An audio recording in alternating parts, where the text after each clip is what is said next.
예, 우리 오늘 은혜할 말씀 마태복음 20장 25절에서 27절 말씀입니다. 마태복음 20장 25절에서 27절 같이 읽겠습니다. 시작.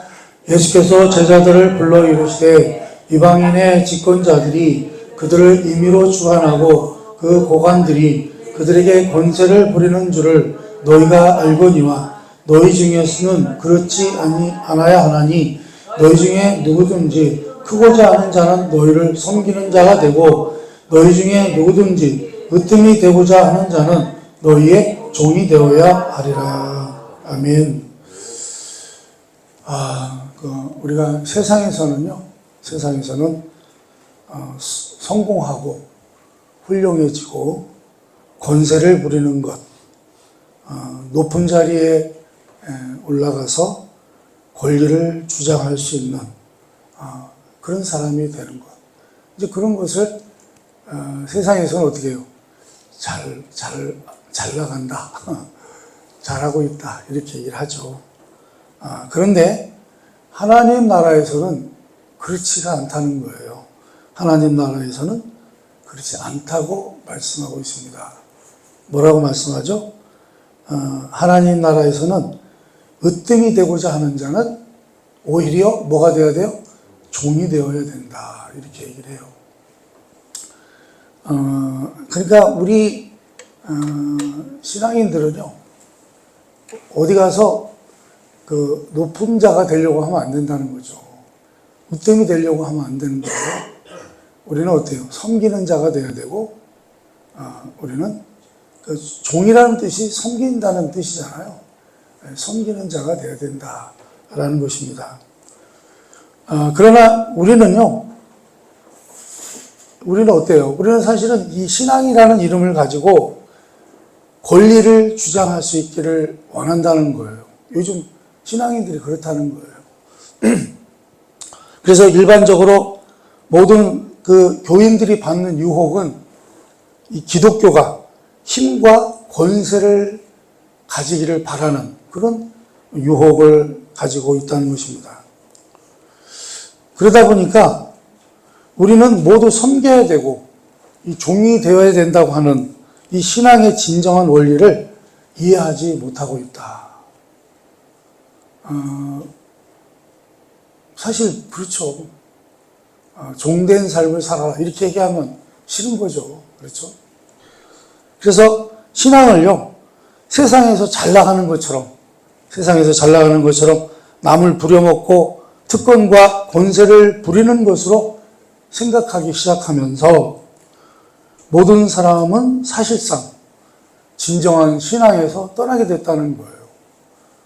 우리 지금 신앙인들이요, 진정한 신앙을 잃어버리고 진정한 신앙의 자리에서 다 떠나 있다는 거예요.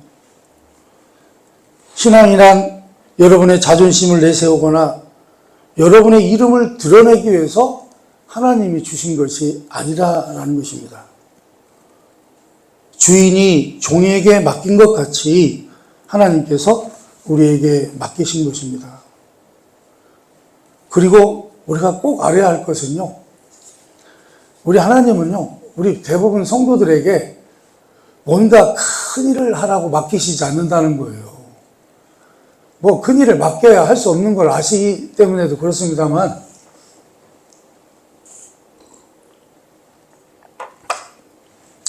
우리 하나님은요, 우리를 너무 잘 아시기 때문에 그냥 우리에게 큰 일을 안 맡기신다는 거예요. 큰 일을 안 맡기시는 것일 뿐만 아니라 어때요? 우리 하나님은 그냥 주어진 삶, 너에게 주어진 삶, 너에게 그 주어진 삶 속에서 신자로서 성실하게 잘 살아가기를 바란다. 우리 하나님은 많은 걸 기대하지 않으세요, 우리한테.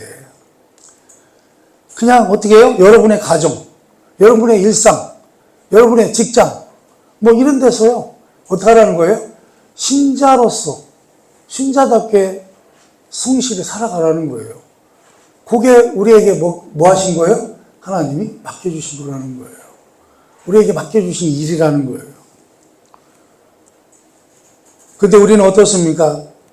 자식 때문에 희생하느라 아무것도 못했고, 부모 모시느라 아무것도 못했고, 남편 뒷바라지 하느라 아무것도 못했고, 아내가 붙잡아서 아무것도 못했다는 식으로 변명을 한다는 거예요.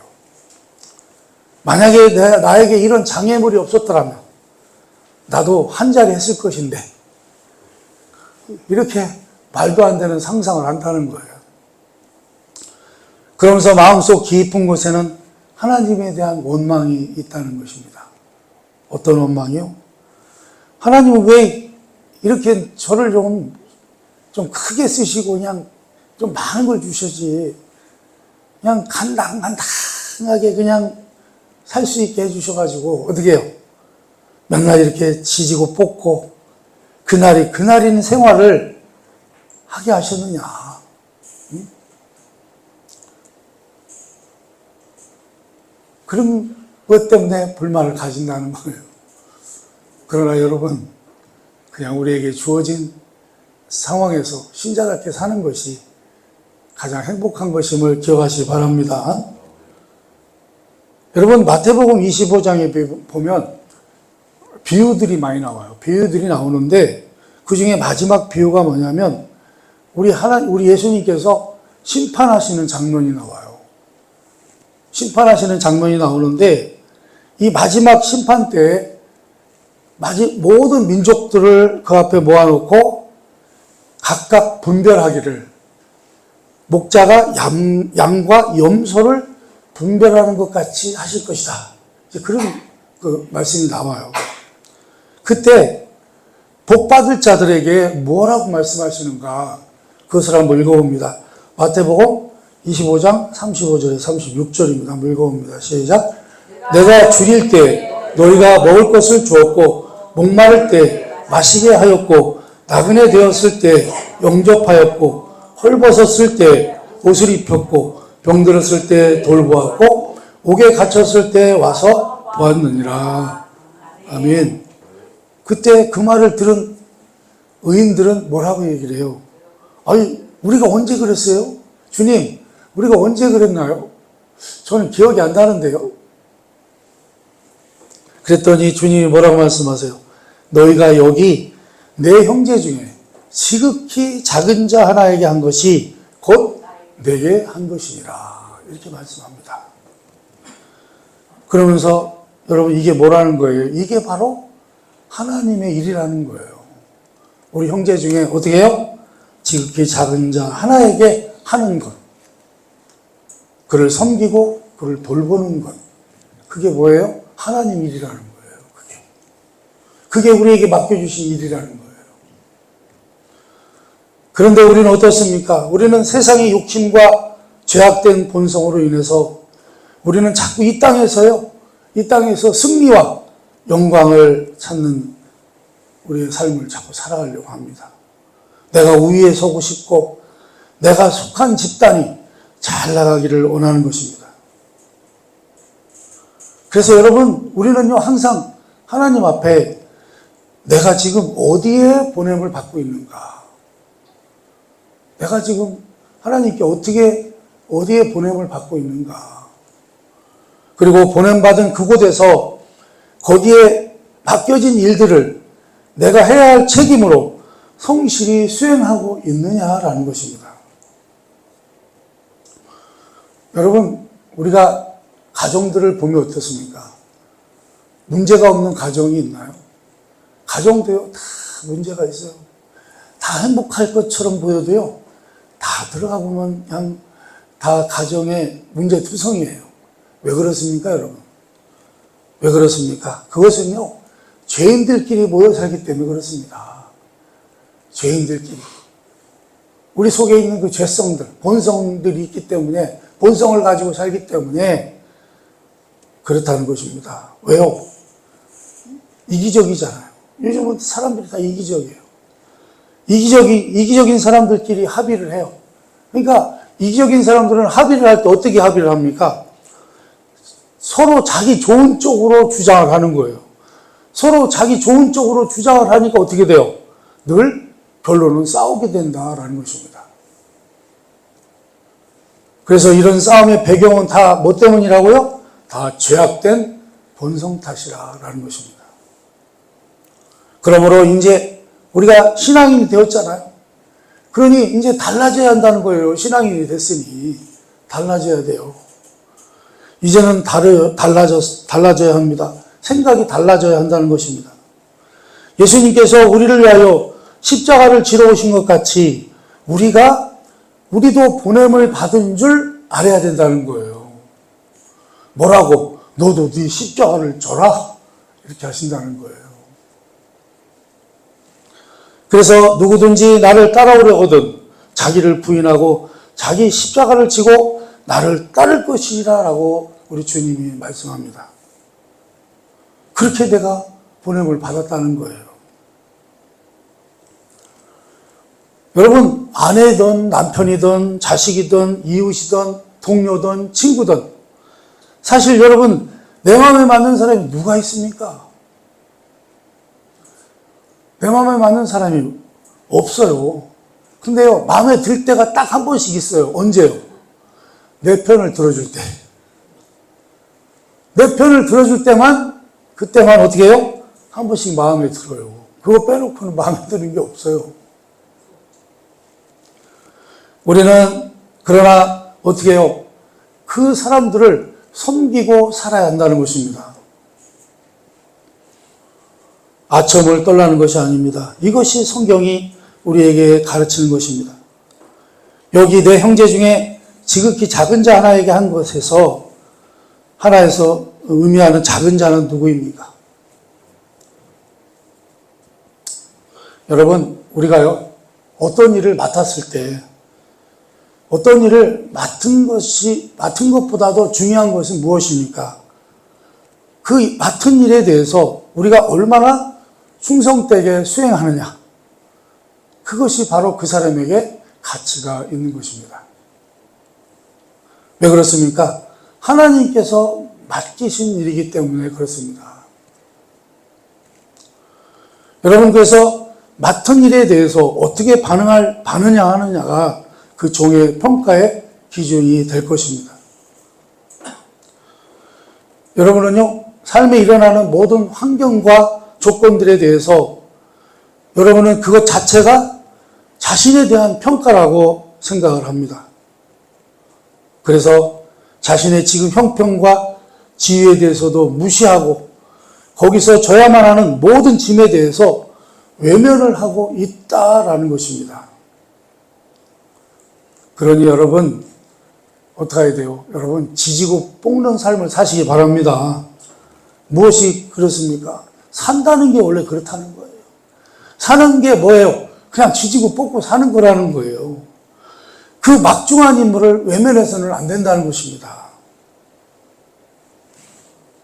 국가를 위하고 하나님을 위한다는 거창한 명분을 내세워서 하나님 앞에 끊임없이 더 큰 것을 주시옵소서, 더 많은 것을 주시옵소서 이렇게 달라고 하는 것은요, 그것을 훈장을 삼아서 자신을 치장하려는 욕심을 가지고 있기 때문이라는 것입니다.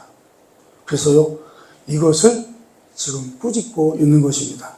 마태복음 25장 42절에서 43절을 또 한번 읽어봅니다. 시작. 내가 줄일 때 너희가 먹을 것을 주지 아니하였고 목마를 때 마시게 하지 아니하였고 나그네 되었을 때 영접하지 아니하였고 헐벗을 때 옷 입히지 아니하였고 병들었을 때와 옥에 갇혔을 때 돌보지 아니하였느니라 하시니. 아멘. 그러니까 그들도 가만히 있을 수가 있나요? 우리가 언제 그랬습니까? 우리도 나름대로 인사도 하고 잘한 것 같은데. 그러자 우리 주님이 뭐라고 그러세요? 이 지극히 작은 자 하나에게 하지 아니한 것이 곧 내게 하지 아니한 것이다. 여러분, 지극히 작은 자 하나가 누구입니까? 여러분의 아내, 여러분의 남편, 자식, 오다 가다 만난 사람, 여러분과 함께 사는 동네 이웃, 늘 와서 징징대는 친척, 삶에 지친 사람들, 그들 모두가 다 지극히 작은 자인 것입니다. 여러분, 인생을 산다는 것이요, 이렇게 늘 피를 말리며 싸우는 것과 같은 것입니다. 늘 밀고 당기고 한 발 나갔다 한 발 돌아온 것 같은 일상이라는 것입니다. 매일 그날 같은 삶을 살아가는 것입니다. 그렇게 신나는 일도 없고 획기적인 일도 없고 근사한 것도 없고 꺼내놓을 것도 없는 것이 뭐예요? 인생이라는 거예요. 그게 인생이라는 거예요. 그러면 이것이 정말, 그러면 이런 것들이 신앙으로 살아가는 인생이 맞습니까? 라고 또 물을 수가 있겠죠. 그런데요, 이렇게 찌지고 볶고 사는 게 뭐예요? 신앙으로 사는 인생이라는 것입니다. 그것보다 더 크고 위대한 것은 없고 그것보다 더 중요한 일도 없다는 것입니다. 그런 것들을 외면하고서 하나님 앞에, 하나님, 제가 신자고요, 제가 그래도 열심을 가지고 있으니 매일 뭐라고 나와요? 맨날 주시옵소서 하면서 나오지 말라는 거예요. 야, 내가 너희들한테 줄 거 다 줬는데 뭘 또 달라고 맨날 달라고 하면서 오냐는 거예요.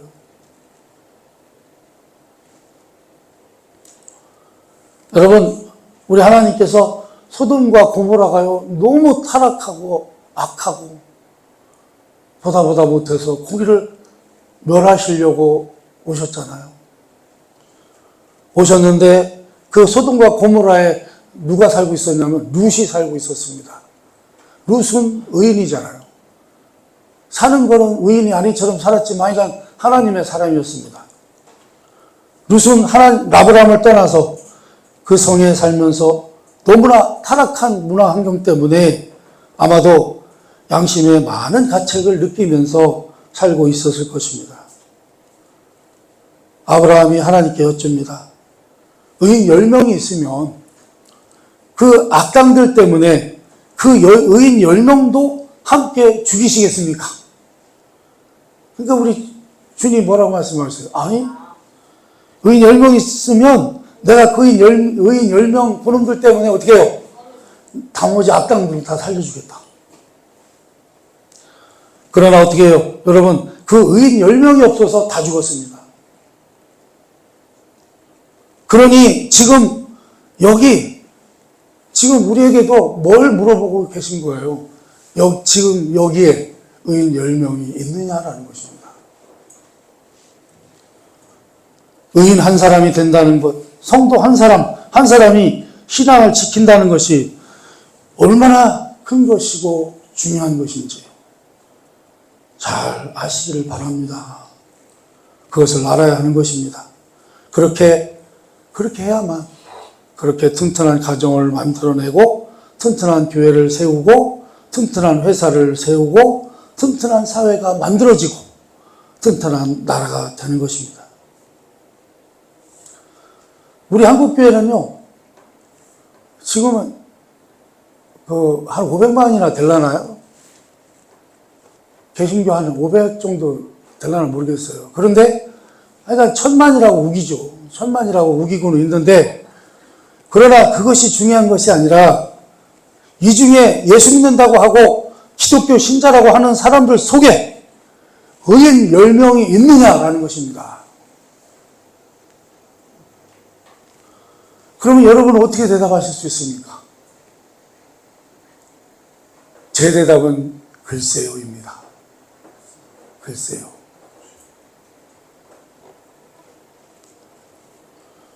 예수 믿는 사람 1000명이면 뭐하겠어요? 5000명이 다 믿는 분 뭐하겠어요? 의인이 한 명도 없는데. 여러분, 미국 통교사들이 처음 한국에 와서요, 선교 활동을 하다가 일제 강점기 때문에 이제 중단이 됐어요. 중단이 되고 이제 6.25 전쟁이 이제 끝나고 나서 이제 선교 활동을 다시 이제 하면서 뭘 했냐면요, 그 사람들이 참 감사하게 뭘 했냐면 구호품을 나눠줬어요. 부호품.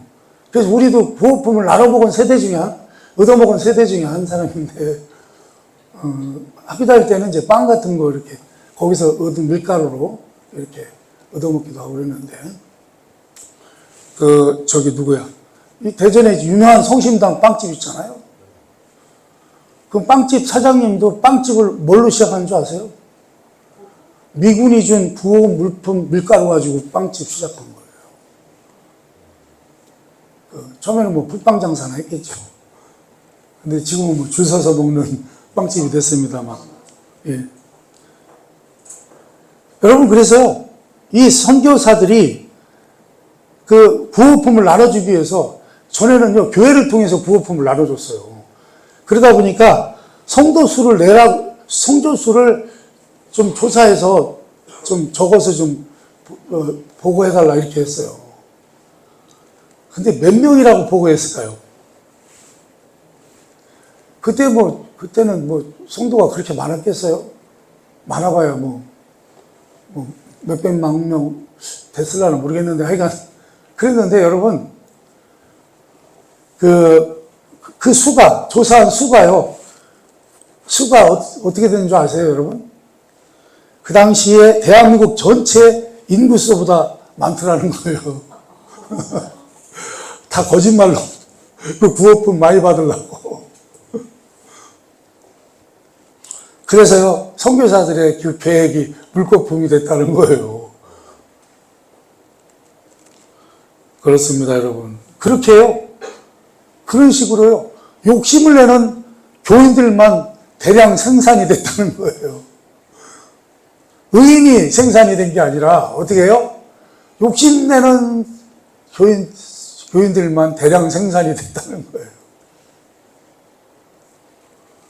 의인으로 살고, 작은 일에 충성하고, 섬기고, 종이 되는 신자는요, 아무도 원하지 않는 그런 한국교회가 되고 말았다는 것입니다.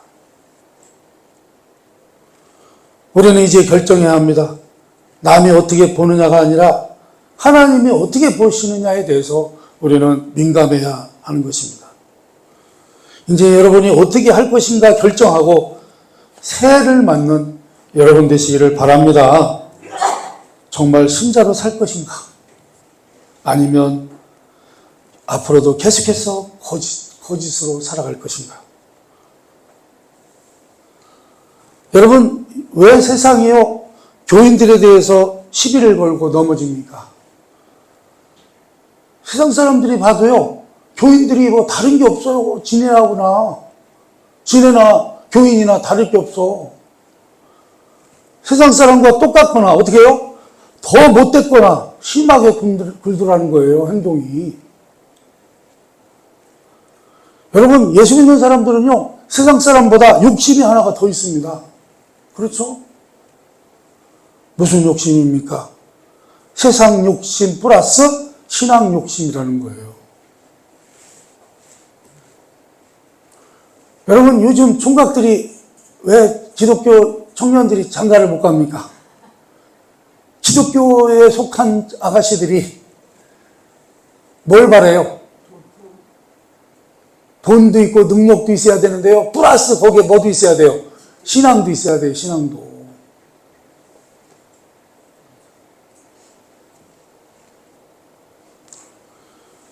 그래서 여러분, 세상 사람보다 무엇이 나을 게 있냐는 거예요. 무엇이 도대체가.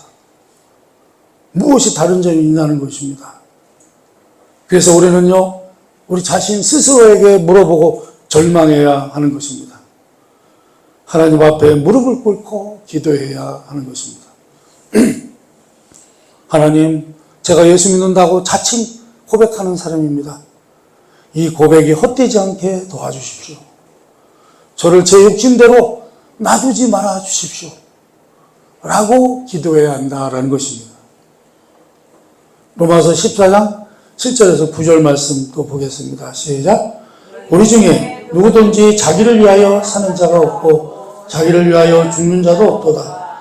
우리가 살아서 주를 위하여 살고 죽어도 주를 위하여 죽나니 그러므로 살아 죽으나 우리가 주의 것이로다. 이를 위하여 그리스도께서 죽었다가 다시 살아나셨으니 곧 죽은 자와 산 자의 주가 되려 하시니라. 아멘.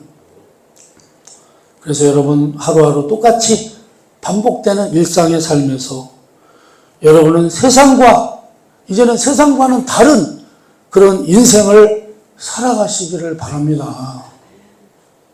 하나님께서 예수 그리스도를 통해서 다 주신 것을 깨닫고 누리며 감격하면서 여러분의 남은 생애를 풍성하게 감사하며 살아가시기를 주님의 이름으로 축원합니다. 기도하겠습니다.